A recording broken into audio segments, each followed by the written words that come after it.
Hi friends, எல்லாருக்கும் வணக்கம். இன்றைக்கி நம்ம வீட்டில் மத்தியானம் பார்த்திங்கன்னா சிம்பிள் மெனு தான்.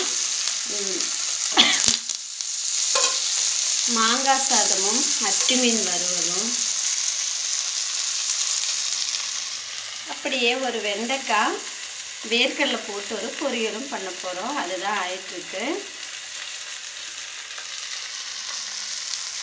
பார்த்திங்கன்னா க்ரஷ் பண்ணி போடணும். யாராவது வெண்டைக்காய் பொரியல் இப்படி ட்ரை பண்ணலன்னா இப்படி ட்ரை பண்ணி பாருங்கள், ரொம்ப சூப்பராக இருக்கும்.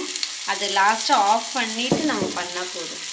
மாங்காய் சாதம் ரொம்ப ஈஸியாக ரொம்ப டேஸ்ட்டாக செய்கிறதுக்கு நான் எப்படி பண்ணுவேன் அப்படின்னு பார்த்திங்கன்னா, மாங்காய் மட்டும் சேர்த்துக்காமல் தேங்காயும் கேரட்டும் சேர்ப்பேன். இன்றைக்கி கேரட் இல்லை, இவ்வளோதான். அதெல்லாம் சேர்த்து செய்யும்போது மாங்காய் சாதம் ரொம்ப டேஸ்ட்டாக இருக்கும். மெயினாக மாங்காய் சாதம் பார்த்திங்கன்னா கண்டிப்பாக தேங்காய் எண்ணெயில் தான் செய்யணும்.